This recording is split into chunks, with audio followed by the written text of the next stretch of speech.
My name is Daniel, and what you are about to hear is something I told my therapist for years without anyone believing me. I was a maintenance technician at Central Hospital, night shift, Ward C, the isolation wing. There are no ghosts there. What exists is worse, the silence. A profound silence broken only by a constant dull hum, a white noise they pumped into the ventilation ducts. The golden rule, the one they drilled into us endlessly, was never touch the white noise dial, never. The doctor said it was to aid stability. The nurses said it was to camouflage the shouts.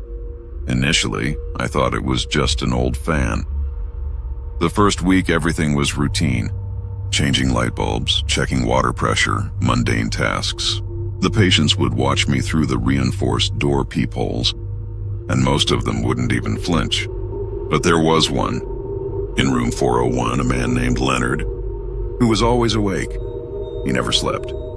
And he would always make the same gesture with his lips through the glass. Silence. One night at 3:17 in the morning, while fixing an outlet in the corridor, the hum stopped. It wasn't gradual. It was as if someone had powered down the world. The silence that remained was so dense my ears ached. And then I heard something new. It wasn't a shout. It was a uniform whisper, as if 100 people were speaking softly all at once, right behind the walls. I froze. My job was to restore electricity, but I couldn't move. The whispering intensified, and I could have sworn I recognized my name, repeated, as if I were being summoned from within the concrete. It lasted exactly 60 seconds. Then the hum returned as loud as before. I checked the control panel. The dial was in its normal position. The system showed it had never stopped. I asked the security guard about it. He looked at me with tired eyes and said without changing his tone, "That was the 0 minute, kid. It happens sometimes. Don't worry about it." But he didn't tell me what the 0 minute was. The next night, I found a note taped to my toolbox. It wasn't from a patient. The handwriting was neat, professional, like a doctor's. It read, "If the hum stops, don't move. If you do, the whisper will know where you are. And never ever look at 401 during the 0 minute. He will tell you." The note was unsigned. That night, the 0 minute arrived at 3:02. I was paralyzed. The whispering began, filling the hallway. And against my will, my eyes went to 401. Leonard was pressed against the peephole glass. He was smiling. And as the murmur of unintelligible voices echoed, he moved his lips. He didn't mouth silence. He moved his lips to form a single word, late. The hum returned. And since that day, I feel that the white noise doesn't calm me. It hides me from the walls. And Leonard in 401 always greets me with that smile, as if I'm already part of his secret. I no longer hear the whispering only during the 0 minute. Sometimes I hear it just beneath the hum, very, very low. My name is Clara. I was a nursing assistant in the long-stay ward, a place where time doesn't run, it just dissolves. The patients are elderly, confused, often locked in their own internal worlds. My job was simple, medication and counting. Counting pills, counting patients. Simple arithmetic. But it was the counting that messed with my head. The shift supervisor, Mrs. Peterson, a woman with the look of granite and 40 years of service, instructed us at the end of every shift, always count twice. An error in this room isn't a mistake. It's a catastrophe. She was the embodiment of calm. The routine was strict, 23 patients.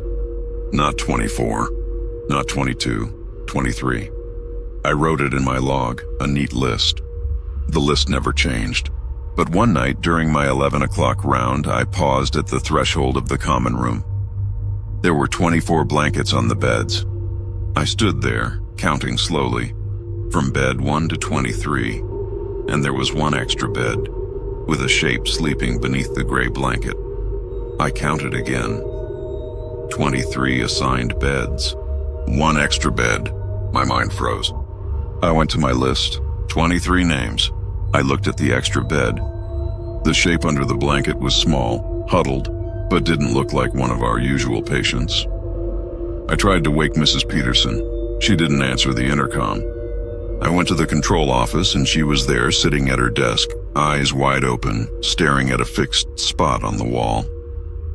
I told her, "Mrs. Peterson, there are 24 beds." "Who is the new patient?" "They aren't on the list." She didn't flinch. Slowly, she moved her hand and pointed to my log. "Count, Clara. Count carefully." I counted the names. 23. I counted the bed assignment boxes on the diagram. 23. I looked through the peephole into the hallway. 24 beds. I returned to the common room, my heart pounding in my throat. I counted aloud, 1, 2, 3, and I reached 23. The extra bed was gone. There were 23 beds, 23 blankets. I felt dizzy, convinced the stress was getting to me. Mrs. Peterson smiled when I returned. "I told you to count carefully. The number is 23, always." But that same night, while checking the patient's belongings, I found a photograph I didn't recognize. It was an old, blurry photo of Mrs. Peterson in her 20s in her uniform. And beside her, there was a young nurse identical to me, smiling. And that young nurse was holding a small rag doll, the same small shape I'd seen under the extra bed's blanket. My panic wasn't about the doll or the strange resemblance. My panic came when I counted the figures in the photograph. There were 3. Mrs. Peterson, the young nurse, and the doll. But only Mrs. Peterson and I were there. And the strange shape under the blanket never reappeared. Since that day, when I count the pills, I always count them twice. And when I finish, there are always 24, even though the list only calls for 23. Forgetting is contagious in this place. I was housekeeping staff in the day ward, a place that, though full of light, was more unsettling than the night. The terror here is awareness. My area was the therapy wing and the meeting rooms. The ward was full of mirrors, which the psychologist told me helped with self-acceptance. I thought they just created more places to hide. There was one meeting room that was always closed, 5A, used for the most sensitive evaluations. It had a one-way mirror, but I knew where to clean, and the mirror didn't bother me. My routine was simple. Wipe crumbs from the table after the afternoon cookies, vacuum the carpet, and done. One day, upon entering, I found the table covered in post-it notes. They weren't drawings. They were numbers. Thousands of tiny numbers written in bright yellow. It was like a code. My boss, Mrs. Ramos, a nervous, efficient woman, was furious. "It's the patients.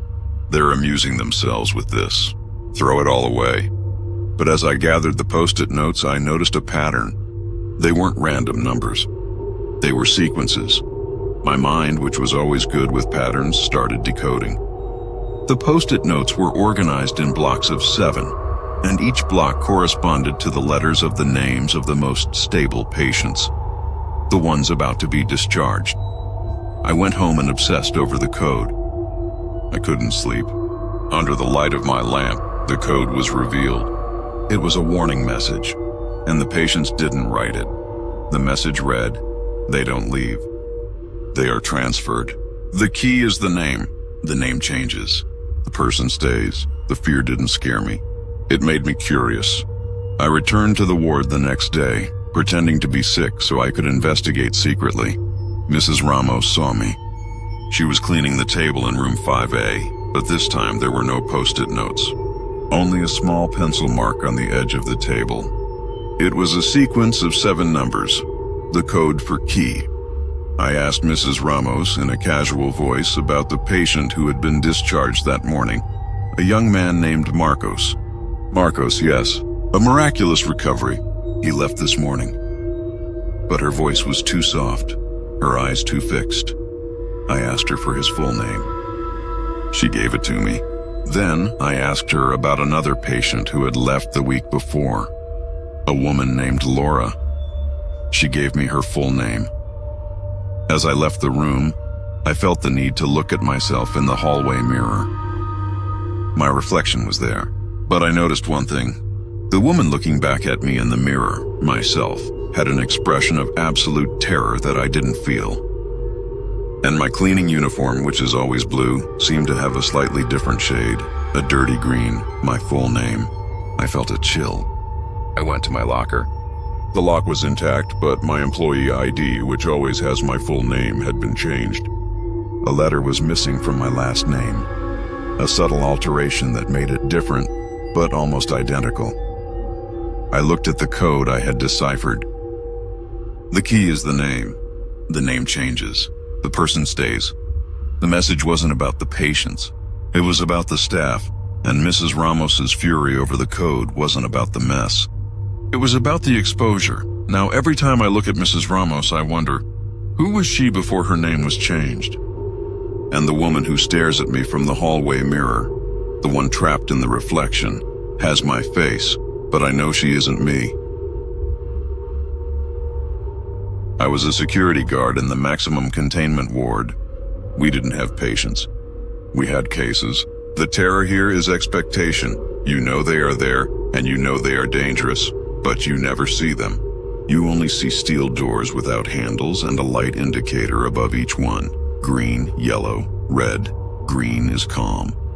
Yellow is caution. Red is, well, red is the line no one crosses.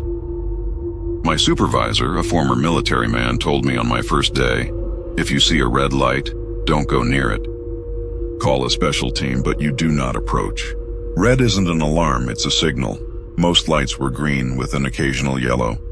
But on the back wall, on the last cell, 708, there was always a bright, quiet, boring green.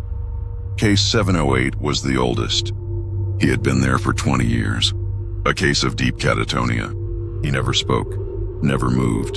The night was routine, cold coffee, and the constant hiss of the air conditioning. Until the light for 708 flickered. Not to yellow. It went straight to red. My heart raced. There was no sound. No pounding. Just the color change. I called the supervisor. No answer. I called again. Silence. The red light hypnotized me. It was so still, it felt unreal. I approached with my flashlight, breaking the cardinal rule. I pressed my ear to the steel door. Nothing. Total silence. I was about to leave when I noticed something. The door opposite, 707 green light, had its peephole slightly fogged up. I approached and wiped the glass. The patient in 707, a middle-aged man suffering from auditory hallucinations, was awake. And he was crying. Not screaming, just crying silently. He gestured to me, pointing at the red door. And then, he did something chilling. He brought his hand to his throat and made a cutting gesture. Then, with his fingers, he pointed again at the red door, as if someone had told him to be quiet. I backed away from the peephole, feeling panic. I returned to the red door. No noise, but this time the red light wasn't alone. The light for 707 had changed. It was now yellow, and the lights of the adjacent cells, 706 and 709, had also changed to yellow. The fear wasn't the red light. The fear was the pattern. The lights were catching, and case 707, the patient who heard voices, was terrified by what he couldn't hear. The night ended with the supervisor's arrival, who didn't scold me. He simply looked at me with empty eyes and said, "The red spreads sometimes. It's the nature of the ward. The important thing is that no one enters. The ones inside are the least of our worries." But checking my log, the report stated that case 708 had died of natural causes 20 minutes before the light turned on. The red light wasn't an alarm for activity. It was the confirmation of passing. And what was spreading to the yellow lights wasn't fear, it was silence. Since that day, when I look at the wall of cells, I know that red doesn't mean danger. It means someone has made space, and green, the color of calm, is just a door awaiting its turn. I was a social worker. My job was reintegration, working with patients to help them recover small fragments of their outside lives in the recreation room. This place was the antithesis of the ward. Pastel colors, soft music, board games. I brought photos, music, old newspapers. My patient, Elias, was a quiet man in his 50s, suffering from progressive amnesia. He could remember his life up to age 25, and from there, only vagueness. We tried to reconstruct his life piece by piece, like a broken puzzle. The recreation room had an old upright piano that no one played. But one day, Elias sat in front of it. He looked at me with a sudden clarity and said, "My wife used to play this. I don't remember it, but I know it." And he started playing a beautiful, sad melody. It was a love song. I recorded it on my phone, convinced it was the breakthrough we needed. I showed it to his doctor, who was ecstatic. "It's an anchored memory. We'll succeed." But the next morning, upon entering the room, the piano had been moved. Not just slightly, but rotated 180 degrees, so the keyboard was pressed against the wall. I asked about the movement. The janitor told me he hadn't touched it. Elias was sitting in his usual chair looking out the window. I asked him about the song. He looked at me with empty eyes. "What song?" "I don't know how to play the piano." I showed him the recording on my phone. He listened to the melody but didn't recognize the music or his wife's voice. The memory was gone. And the piano, the source of the memory, was turned away as if being punished. The paranoia started affecting me. I decided the piano was the culprit, the thing absorbing memory. I tried to move it so Elias could play again. The piano was anchored to the floor. It wouldn't move an inch. It was impossible that someone had turned it. My terror became real the following week. I brought Elias photos of his youth. He looked at me with the same empty expression. I showed him a photo of his wife. He said, "She's a pretty woman."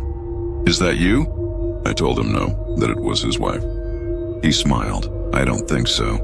I don't remember getting married." Elias's memory loss accelerated.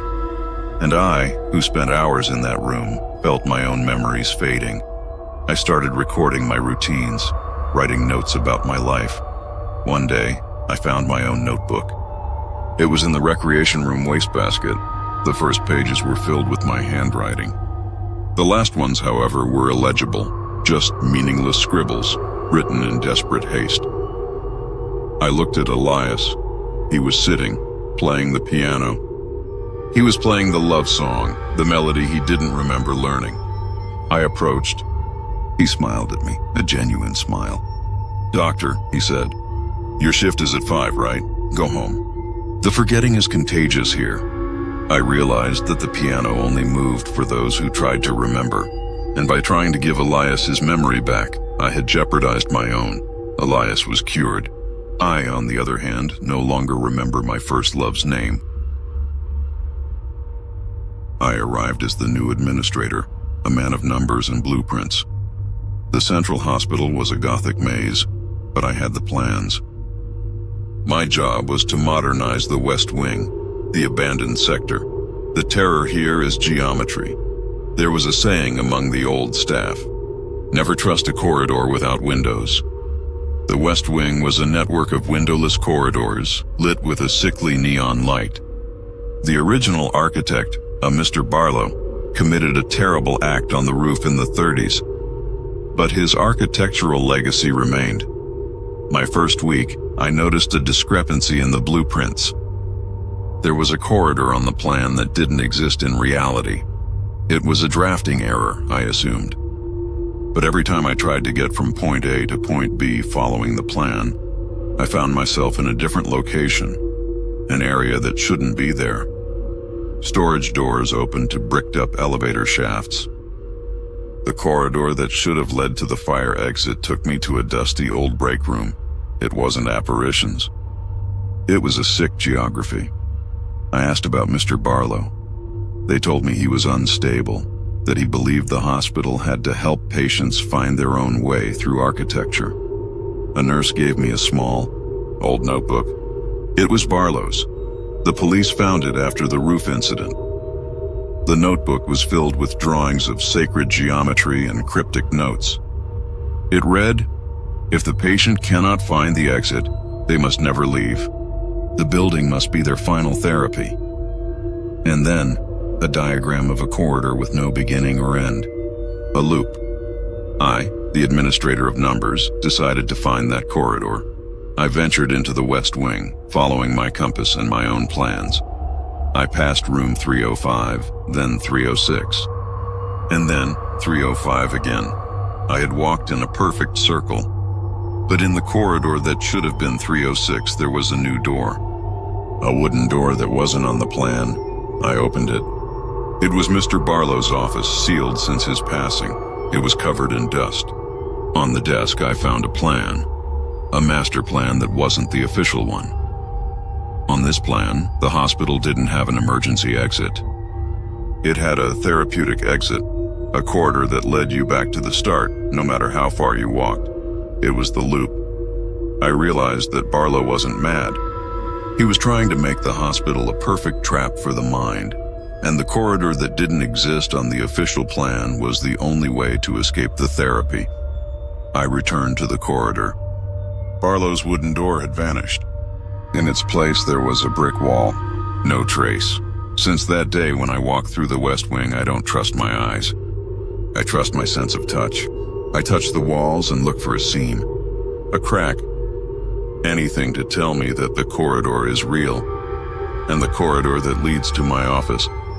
I check it every day, and the door to my office, which always opens to a corridor of light, sometimes, just sometimes, opens to a dark, windowless corridor, and the only way out is to return to my desk and count my plans, and the number never adds up. My specialty was induced paranoia. I believed doubt was an illness, but treatable. The terror here isn't what you see, but what you can't be sure you saw. My patient, Elena, a woman who believed her own family had been replaced, was a case study. Her file was massive, full of reports, recordings, analysis, and everything pointed to the same conclusion: paranoia, not reality. My method was simple: evidence. I showed her evidence that her children were her children, her husband was her husband. But she always found a crack. The color of his eyes has changed. The way he breathes isn't the same. I was the anchor of reality for my patients, but my own anchor began to disintegrate. One night, reviewing Elena's file, I found a photograph that didn't belong. It was an old Polaroid, a group of hospital doctors from 20 years ago.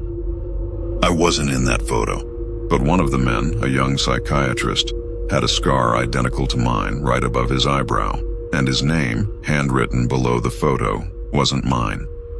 It was a name I didn't know. I nervously laughed. A mistake, a wrong photo.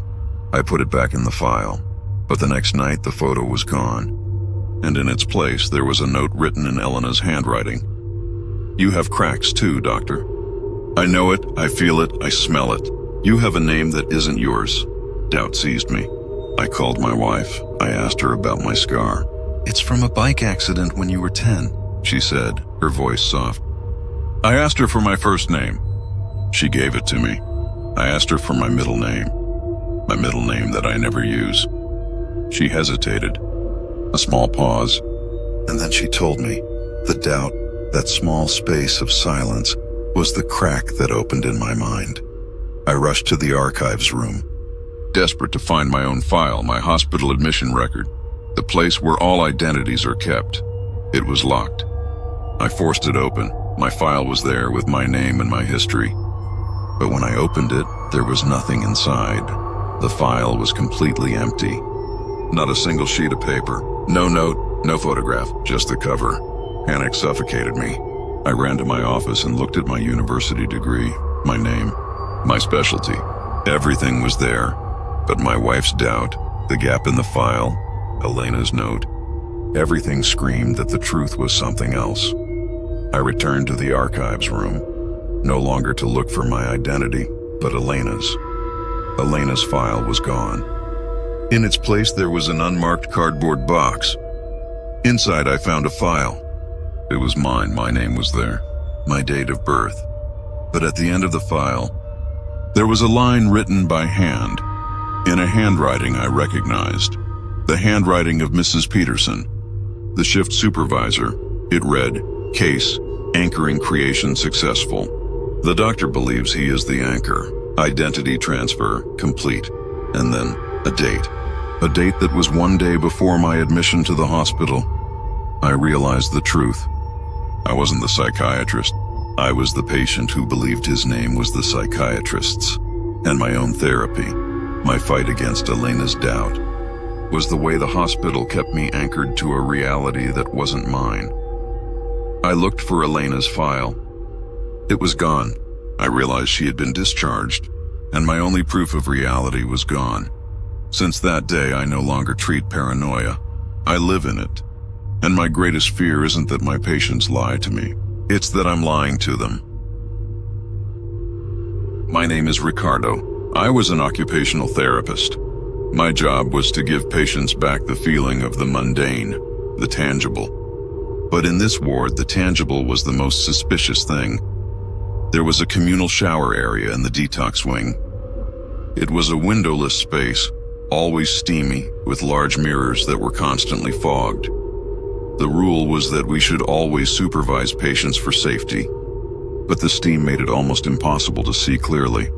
The patient who obsessed me was a new one, named Emilio. He was young, but consumed by a phobia of reflection. He never looked at himself in glass. If we passed a mirror, he would turn his head with visceral terror. I tried to use mirror therapy, the one for self-acceptance, but he refused. One afternoon, during the evening shift, I accompanied him to the showers. It was a slow, anxious process for him. I left him in the central stall, making sure he had everything he needed. Waiting outside, looking at my watch. I heard a sound, not a shout, but an abrupt silence, as if the sound of the water had stopped. Panic made me run. I opened the curtain. The stall was empty. There was no sign of Emilio. I thought he escaped. But the outer doors were locked. The only way out was where I was, and I hadn't moved. My gaze went to the fogged mirror covering the entire wall. It was completely covered in steam, except for one small, perfectly clean silhouette, right in the center. It was the outline of a man, Emilio's size. And in that steam-free silhouette, I saw my own reflection. But my reflection wasn't looking at me. It was looking at the wall where the missing patient's back should have been. I ran to the bathroom door, opened it, and there was Emilio. He was leaning against the wall, trembling, soaked, as if he had been there the whole time. "Where were you?" I asked, my voice shaking. He didn't answer. He just stared fixedly into the hallway. And then, slowly, he raised his trembling hand and touched the hallway mirror. Not the shower mirror, the one in the hallway. His finger left a clear mark on the glass. And with that mark, he wrote a single number, 2. The terror wasn't that he vanished. It was that the number 2 didn't align with reality. The next day, we checked the security cameras. My supervisor showed me the video. I entered the bathroom with Emilio. A minute later, I left, me alone, entering and leaving without Emilio. There was no trace of him in the video of my first attempt. I convinced myself the camera was faulty. But my colleague, a calm and skeptical guy, pointed out a detail in the video. "Look at your reflection, Ricardo. Just as you leave the bathroom, your reflection stops for a second.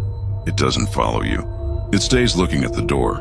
I watched the video over and over. My body walked out. But the image in the mirror lingered for a split second before dissolving, and that image wasn't in the hallway, but inside the bathroom.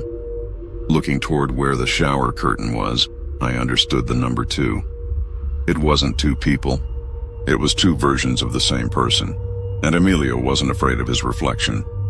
He was afraid of the substitution that occurred when the reflection had the chance to act alone. I continued working there. But now, every time I look in a mirror, I wait for the second when my reflection stops following me. And if it does, I know that he, the one left behind, it will write a message. My name is Laura. I was an evening shift assistant in the North Block, the one for chronic patients with sleep disturbances. The terror on my shift was time. The slow drip of hours between 2 and 5 in the morning, when the light is coldest and hope is dimmest. The hospital is a place of strange sounds. But one was constant and peculiar. A melody, a simple childish lullaby, played with mechanical precision, like a tightly wound music box. The old nurses called it the lullaby of the North Block. They said the staff used to play it to calm the patients. But the truth was, the song didn't come from any speaker. There was no source. It came from the wall, or the ceiling, or the floor. It was ambient, and the lyrics, though just a whisper, were always the same. A verse and a chorus repeating. An elderly patient, who had been there for 50 years and had never spoken, started reacting to me because of the melody. When I entered her room, she would make a cradling gesture with her arms and smile at me. One night she woke up in the middle of the song. She called me with terrifying clarity. "The song," she whispered, her voice like dry paper. She doesn't remember it well. "The ending. The ending is saying it wrong." I asked her what she meant. She looked at me with pure fear. "She is wrong about the last note. And when she is wrong, someone wakes up." I froze. The old woman fell asleep again. But I didn't. The rest of my shift, I left my phone recording, trying to capture the melody. It repeated, perfect, without fail. But just before 4 in the morning, the melody failed.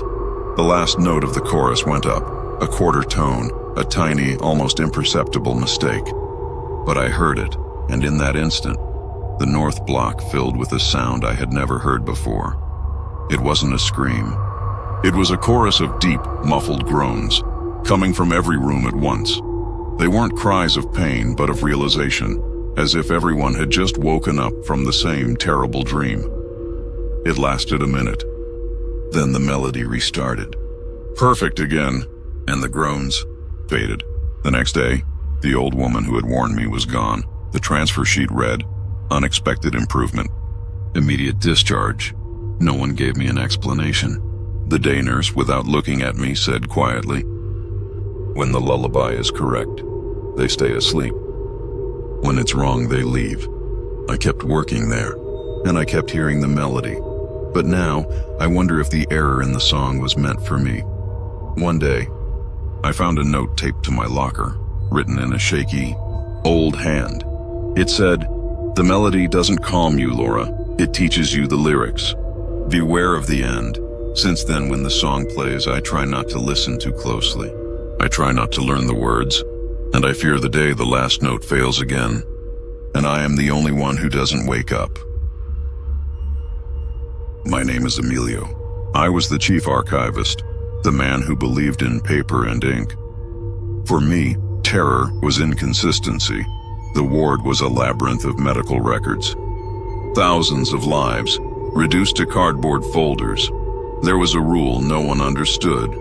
The red file. It was a security file for an old patient, always locked in the safe, forbidden to touch. It was called File 7. All I knew was that the patient, a Mr. S, had been discharged decades ago. But his file could not be destroyed. One day the safe malfunctioned, and it was up to me to open it. Inside was the red file, a thick, dusty folder. I opened it, and that's when I understood what terror truly was. It wasn't one file. It was seven versions of the same file, same name, same admission date, but each one told a completely different story. In the first file, Mr. S was a paranoid man who believed his family was spying on him. In the second, he was catatonic, mute, motionless. In the third, a mathematical genius who escaped by solving a code hidden in his own diagnosis. The medical notes contradicted each other. Schizophrenia, major depression, multiple personality disorder, and in the seventh file there was only a single handwritten phrase, patient normal. Danger, the file. I froze. Every version was equally detailed, equally real. It wasn't an error. It was a collection of lives. I told myself it was an administrative mistake, a bureaucratic illusion. But the next day, the head psychiatrist called me to his office. He was pale, nervous, "Emilio," he said, "you found file 7, didn't you? It's confidential. Forget it." I asked him why there were 7 versions. He looked at me with exhausted eyes and whispered, "Patient S couldn't decide which version of himself was real. The hospital couldn't either. So we kept all of them. It's the only way to keep them from destroying each other." That night I couldn't sleep, because the fear wasn't about the patient, it was about the doubt. If one life could have 7 documented realities, what was mine? I started asking around. Dr. Fernandez told me he had worked with Mr. S in the 90s, the mathematical genius. Nurse Torres said she remembered him, the catatonic one. Both were certain. Both were telling the truth. The ward wasn't curing anyone. It was documenting divergence. One night I returned to the safe.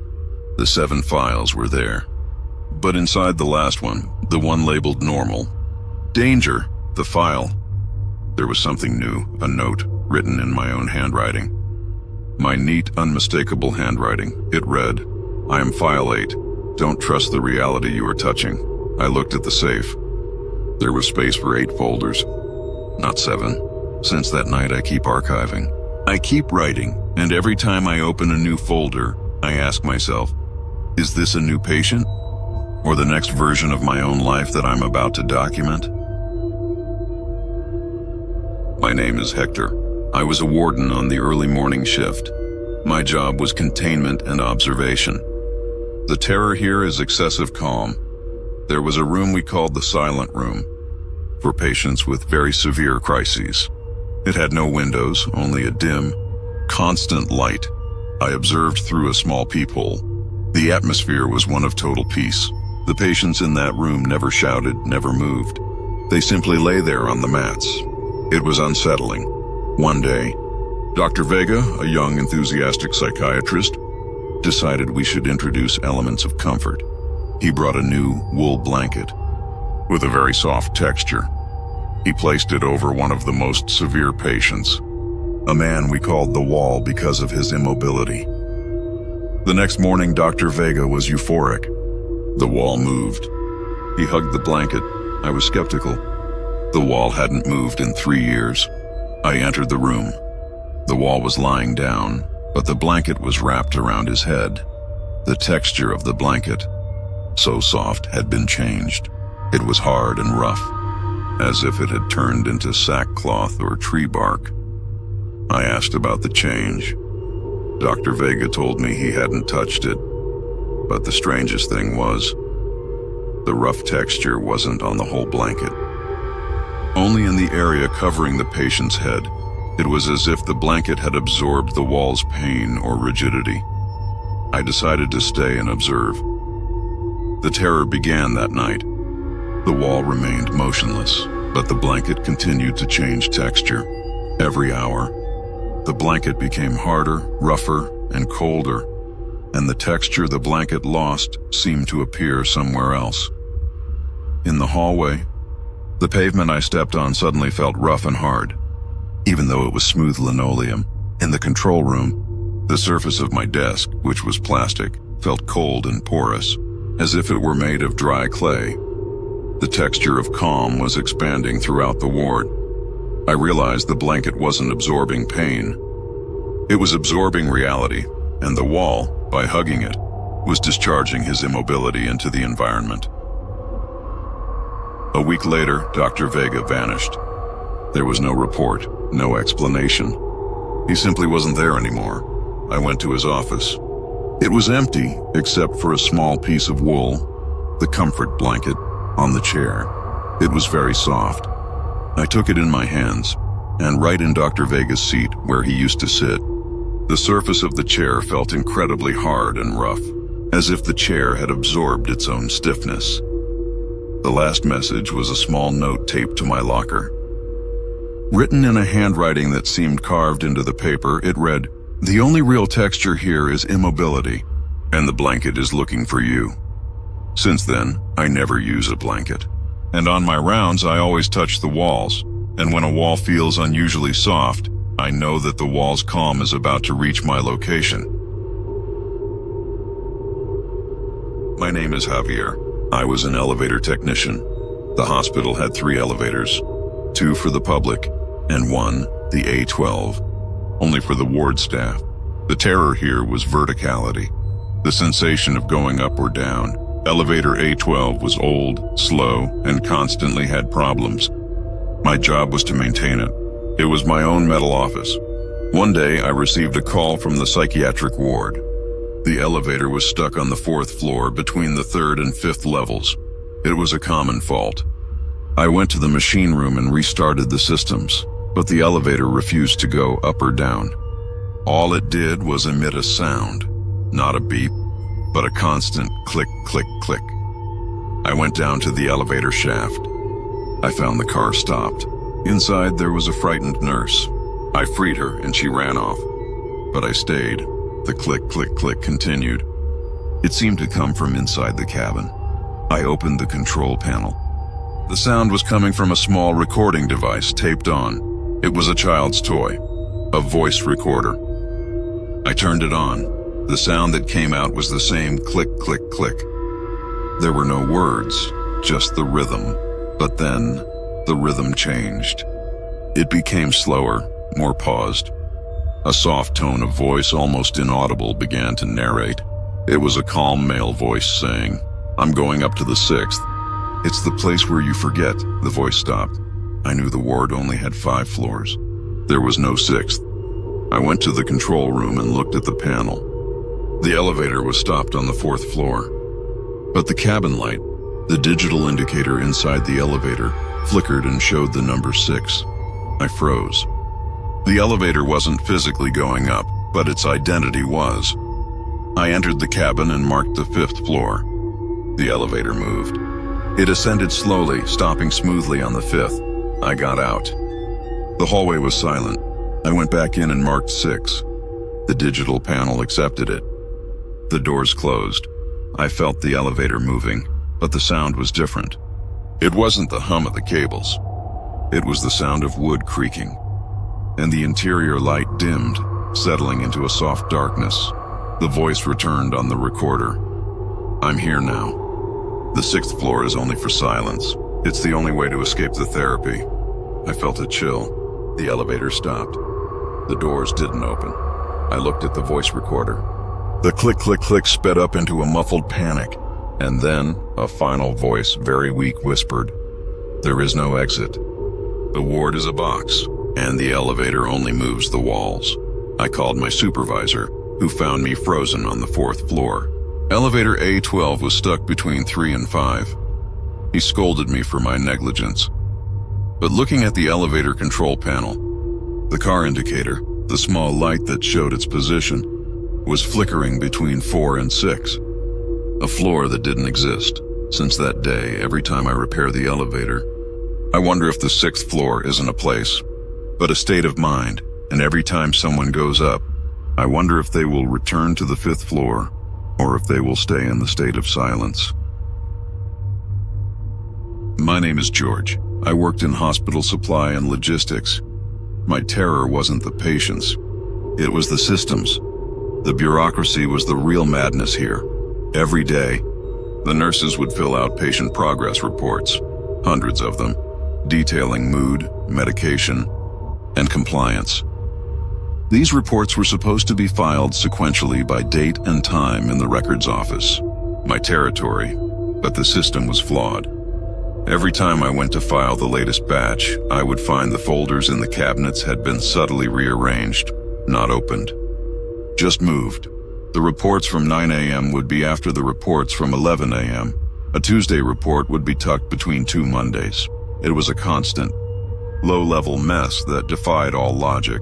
I brought it up with the head nurse, Mrs. Sinclair. She was a quiet, meticulous woman. She didn't dismiss me. She just gave me a look that suggested I was entering a deeper layer of hospital protocol. "The files move," she said simply. "They find their own chronology. Just put the new ones where you think they belong, George. The system will correct itself." I didn't believe her. I thought it was a rogue night shift nurse playing a prank. To prove it, I set up a small, hidden motion-activated camera focused on one section of the filing cabinet, the one holding the most volatile files. I also meticulously placed tiny, almost invisible paper seals on the folders to know if they were opened. The next morning, I checked the camera footage. No one had entered the office after I left. The paper seals were all intact, but the arrangement of the files was completely different.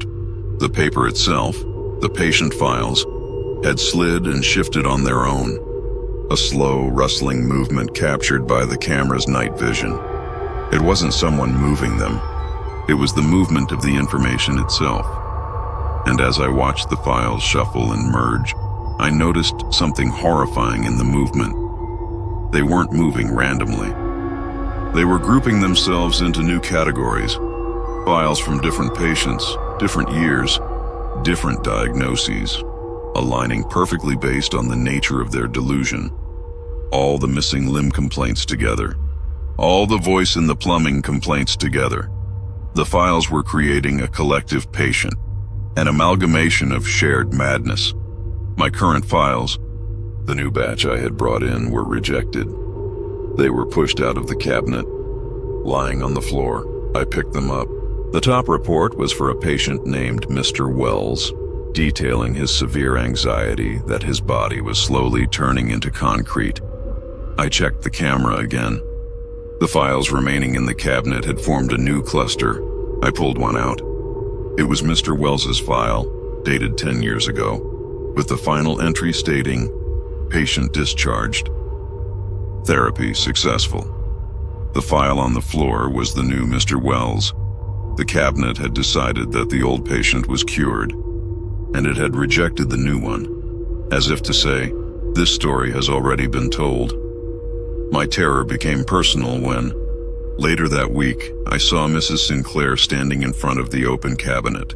She wasn't filing. She was talking to the files. She was whispering to them, a soft, intimate conversation, and she wasn't asking them to stop moving. She was asking them where to go next. Now, when I go to the records office, I don't see files.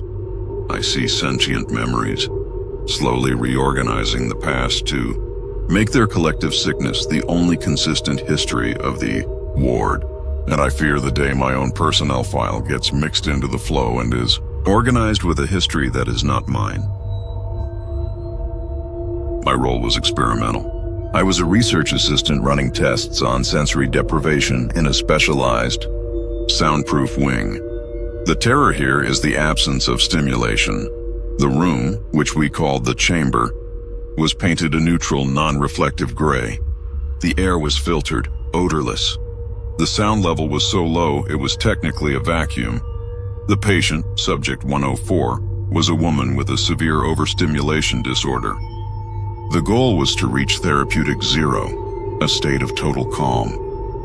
The only way to observe her was through a small, circular, thick glass porthole. She was in there for 6 hours a day. For the first 2 days, she showed high anxiety, tapping her fingers, trying to create sound. By the 3rd day, she achieved zero. She lay still, seemingly asleep, motionless. I reported success, but on the 4th day, when she was supposed to be in her deepest calm, I noticed something through the porthole. The gray paint of the room was subtly changing. Not a major color shift, but a difference in hue. A subtle tint of something that wasn't gray. It was a faint, unsettling color, like the residue of an old dream. I checked the environmental sensors. Everything was nominal. The light was still the same neutral white. I looked closer. The color seemed to be originating from the patient herself. It was the color of her quiet. It spread out from her body, coating the mat and the surrounding walls. It was a cold, deep blue-black, a color that felt less like a shade and more like a temperature dropping. My colleague, who came in to replace me, didn't see it. He looked through the porthole and said, "Looks perfectly gray to me." Zero activity. I realized I was the only one who could perceive the color. I tried to film it. The camera only registered the neutral gray. The color was entirely subjective, a sensory byproduct of the patient's absolute silence. My fear intensified when On the sixth day, the blue-black color had intensified dramatically. It coated the entire room, and the patient, subject 104, was sitting up. She was sitting perfectly still, looking directly at the porthole, and she wasn't looking at me. She was looking through me, into the hallway behind me. I couldn't move. She raised her hand, her movement slow and deliberate, and she traced the circumference of the porthole on the inside of the thick glass. Her finger left a trace of a new color on the glass, a deep, oily purple. Then she mouthed a single word, not a panicked word, a word of deep, serene understanding. Empty. When the session ended and they retrieved subject 104, she was completely unresponsive. They labeled her catatonic, but when the technicians entered the chamber, the gray paint on the wall where she was sitting was stained with the purple residue, a stain that wouldn't wash off. I returned to my work. But since that day, I see the color of quiet everywhere. When a patient is utterly still, a faint blue-black aura begins to spread from them, and the terrifying realization I came to is this.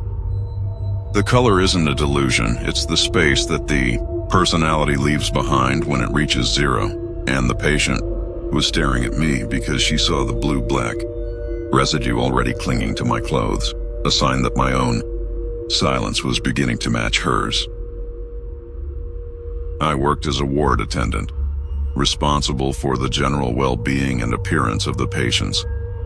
The terror here is the ritual. The patients in the long-term unit were often obsessed with small, repetitive actions.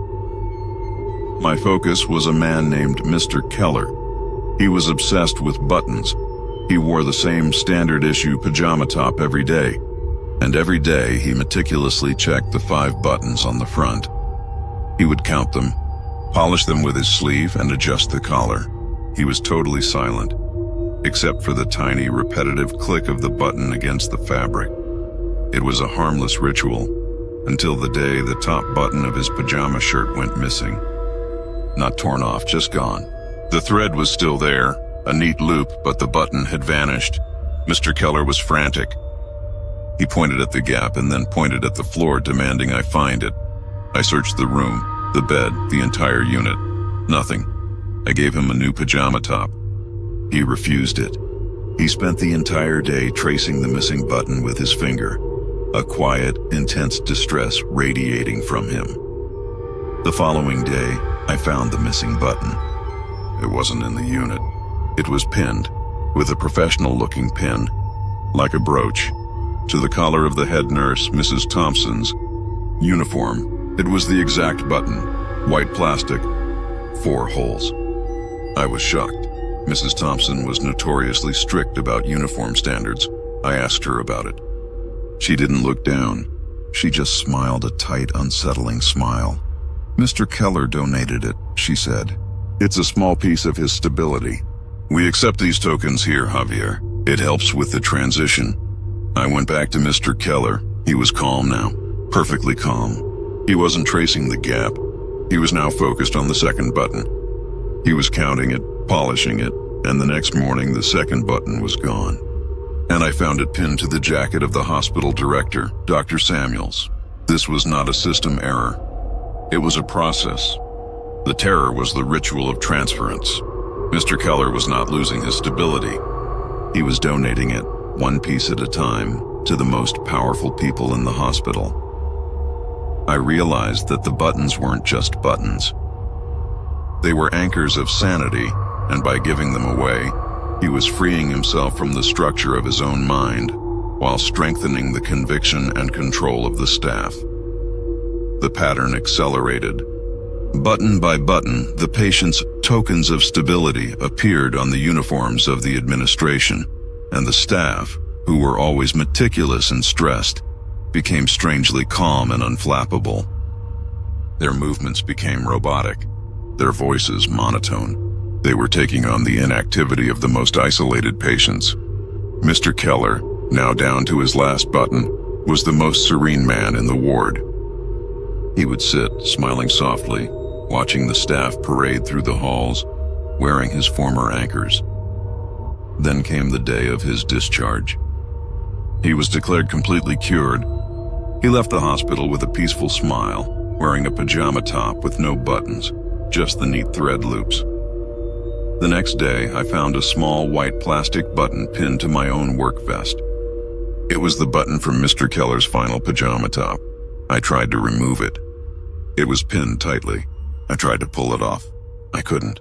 I looked in the reflection of the glass door. I saw my own face, calm, serene, unflappable.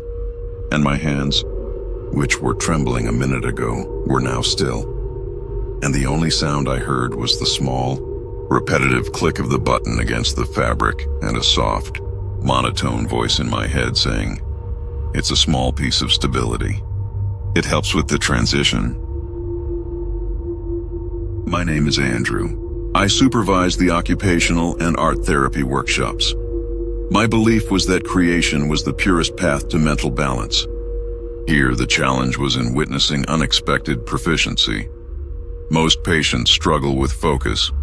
They paint chaotic swirls or simple repetitive shapes. But there was a man, Mr. Davies, an elderly patient admitted for severe memory loss. He couldn't even recall his wife's face. He was completely unskilled in the arts. He'd just smear colors vaguely, until the day a new talented patient arrived. A young woman, a former professional illustrator named Sarah, who had lost the ability to speak.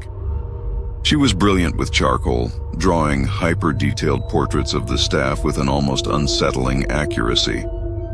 After a few weeks of silence, Sarah was transferred out of the ward. We were told she had achieved a level of passive stability. Mr. Davies, meanwhile, was sitting in her empty chair. He picked up Sarah's charcoal pencils and, without warning, began to draw, not smears, not chaos. He drew a perfect, anatomically flawless self-portrait of a woman in profound distress, her eyes wide, but her mouth sealed. It was executed with Sarah's exact style, her signature cross-hatching technique, a skill he had demonstrably never possessed. When I asked him where he learned to draw like that, he didn't answer.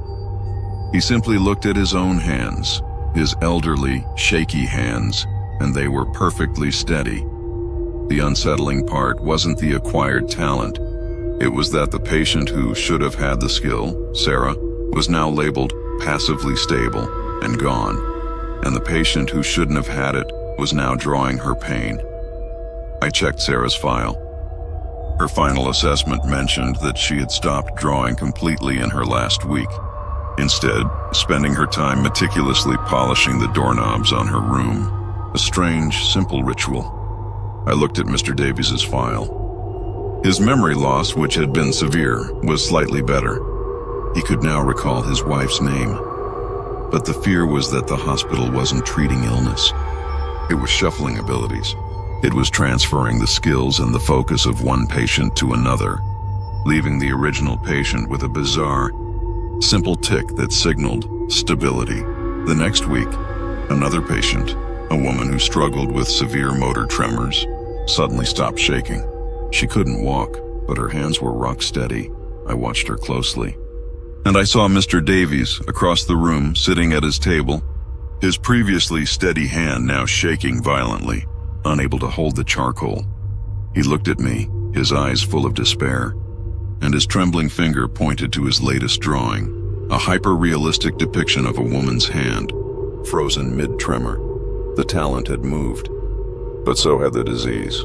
The terrifying conclusion I reached was that the only way to leave this hospital as cured was to successfully offload your instability onto the next available recipient, and I realized my own job, supervising their focus and dexterity, made me the perfect, open conduit. I started carrying my own charcoal pencils, and I keep them firmly clenched, terrified that if I relax my grip, my memories, my balance, my own self, might just be the next thing he draws. I was an audio technician, responsible for monitoring the sonic environment of the entire facility. In this place, the profound mystery resides in the way silence is manufactured. We had high-grade microphones everywhere, recording everything for research purposes, My focus was the constant low-frequency hum of the building, the machinery, the pipes, the electrical current. I knew every vibration, but there was a persistent anomaly coming from the old staff break room on the 5th floor. It wasn't a mechanical failure. It was a snap, snap, snap sound, a quick, dry, repetitive noise that defied acoustic identification. It wasn't loud, but it was insistent. I spent a week trying to locate the source. Finally, I found it. An old, dusty reel-to-reel tape recorder in the corner, plugged in, but with the reels stationary. It wasn't playing anything. The snap, snap, snap was the sound of the plastic spools themselves, clicking as they attempted to rotate, but couldn't. It was the sound of interrupted repetition. I unplugged the recorder. The clicking stopped. Silence. Then, an hour later, the clicking sound returned. But now, it was coming from the floor below. It had moved. I chased the sound for 3 nights. It never stayed in one place. It always migrated downward, floor by floor, and every time the clicking sound stopped, a different patient on that floor would suddenly fall into a catatonic state, motionless, silent, their eyes wide open. The clicking wasn't a noise. It was a process being thwarted. The patients were the ones who were supposed to be the source of the repetition, the predictable patterns. When the machine stopped making the sound of repetition, the closest patient picked up the slack. I managed to trap the clicking sound in the basement, in the laundry room, by removing all the electrical outlets on the floors above. But when I got down there, the sound wasn't coming from a machine. It was coming from a row of washing machines, all stopped. But one of the control dials, a plastic rotary dial, was rapidly clicking forward, struggling against its own mechanism, and beside it stood Mr. Jenkins, a patient known for his manic energy, now utterly still. I checked the chart. He was the newest addition to the catatonic list. The chilling realization was that the patients weren't being cured of their repetitive behaviors. The hospital, the building itself, was offloading those behaviors onto its physical components to achieve a false state of calm in the human occupants. The clicking sound was the building's version of mental noise. I unplugged the washing machine. The clicking stopped, but then I heard it again. A quick, dry snap, snap, snap. I looked down at my hands. I was holding the old, dusty tape recorder I had found days ago. I hadn't realized I was still carrying it, and as I stared at the stationary reels, the sound continued. It wasn't the reels. It was the muscles in my own hand, clenching the recorder, a rapid, internal spasm of repetition, a noise only I could hear. The final, terrifying transfer had occurred. I put the recorder down, but the snap, snap, snap hasn't stopped. It lives in my hand now, and I fear the day I stop fighting it, because I know when it achieves true silence, someone, somewhere else, will wake up, and I will be the one lying still. My name is Dr. Elias Vance. I was a resident in experimental neurology, focused on how memory interacts with the sensory environment. This place doesn't feel clinical. It feels old. And the most potent tool here isn't medication. It's the smell.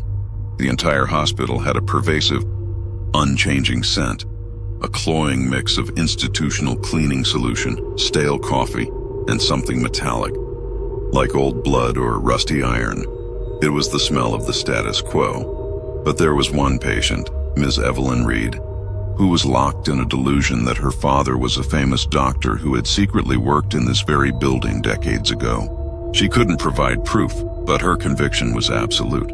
I was determined to break the delusion with reality.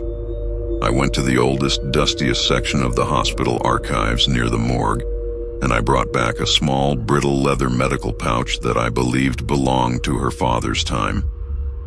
It smelled overwhelmingly of old, dry tobacco and preserved parchment. I presented it to Ms. Reed. Her reaction wasn't fear or recognition. She recoiled, covering her nose. "That's not his smell," she insisted, panicking. My father smelled like ozone and fresh rain, the smell of a storm coming. I dismissed it as another layer of delusion. But the next day I returned to her room, and the pervasive hospital smell was gone. The entire wing smelled strongly of ozone and fresh rain. The scent was so distinct it felt like standing outside just before a lightning strike. The other nurses noticed it. "Smells like they're cleaning the vents," one said, oblivious. But I knew better. The scent had been forced into the environment, correcting the contradiction I had introduced. Ms. Reed, now calm, smiled at me. "See, Doctor? The hospital remembers him now. He's here." The terrifying thing was the hospital's power to adapt to a patient's belief. It didn't correct her memory. It corrected its own reality to match hers. I went back to the archives room. The medical pouch I had left there was gone, and the entire room, which should have smelled of dust, now smelled faintly of ozone. My own memory began to waver. I started questioning my initial findings. Did the hospital always smell like ozone? My personal notes began to contradict my previous certainty. I found a note in my own handwriting stating that Dr. Reed was a well-known researcher here. I never wrote that. I knew I hadn't.